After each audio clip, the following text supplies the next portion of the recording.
बिस्मिल्लाहिर्रहमानिर्रहीम। जहाँ पर हमने लास्ट टाइम छोड़ा था उसके बाद जो नेक्स्ट पॉइंट है वो है हमारा साइज़ ऑफ सेल। सेल का साइज़ जो है वो भी ये डिसाइड करेगा कि अब ये आपके पास सेल डिवीज़न का प्रोसेस होना है या नहीं होना।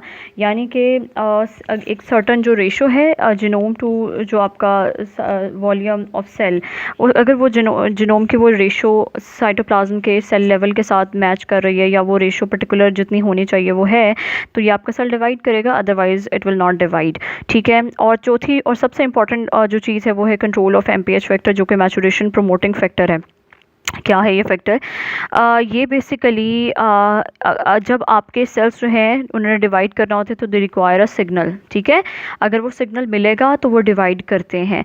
तो वो सिग्नल किस फॉर्म में आएगा? वो सिग्नल आएगा जी मैचुरेशन प्रमोटिंग फैक्टर में। एक बात याद रखें कि अगर इसका साइज़ इंक्रीज़ हो जाता है सेल में तो इस सेल आपका डिवाइड करेगा, और अगर इसका लेवल लो हो जाता है तो इट मीन्स कि आपका सेल जो है वो डिवाइडिंग स्टेट के अंदर नहीं जाएगा। ठीक है। क्यों? क्योंकि इसका जो रोल है वो ये कुछ टास्क परफॉर्म करता है, और वो टास्क कौन कौन से? ये कंडेंसेशन करवाएगा। कंडेंसेशन का मतलब क्या है? ये आपके क्रोमोसोम को लेस विजिबल स्टेट से मोर विजिबल स्टेट की तरफ लेके जाएगा। अगली चीज़ क्या है? अगली चीज़ है कि ये ब्रेक डाउन करवाएगा न्यूक्लियर एनवेलप का, ताकि डिवीजन का प्रोसेस जो है वो आपको पता है कि उसके लिए रिक्वायर होता है कि न्यूक्लियर एनवेलप ख़त्म हो जाए, न्यूक्लियोलाई ख़त्म हो जाए।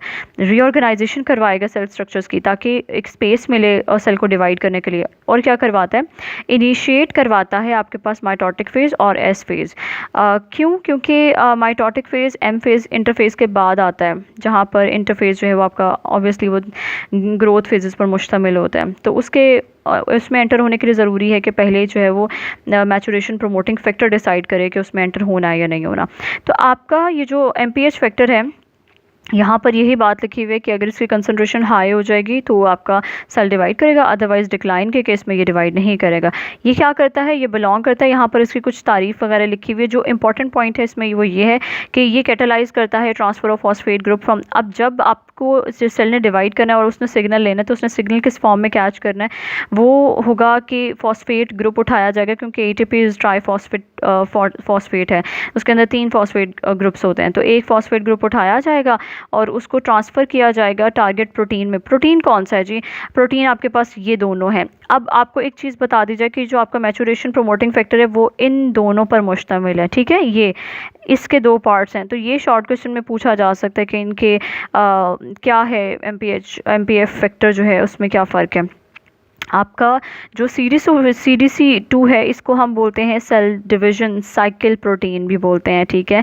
तो ये क्या है? It is a protein kinase enzyme, it is responsible for transition from interphase to mitotic phase. अगर आपका जो प्रेपरेटरी फेज़ है उससे माइटोटिक फेज़ में एंटर होना है तो ये डिसाइड करेगा। ये इनएक्टिव स्टेट में रहेगा, लेकिन इसको एक्टिवेट कौन करेगा? इसको साइक्लिन एक्टिवेट करेगा। और साइक्लिन क्या है? साइक्लिन ही बेसिकली वो है जो रिस्पॉन्सिबल है आपके पास सेल के डिवीजन के अंदर।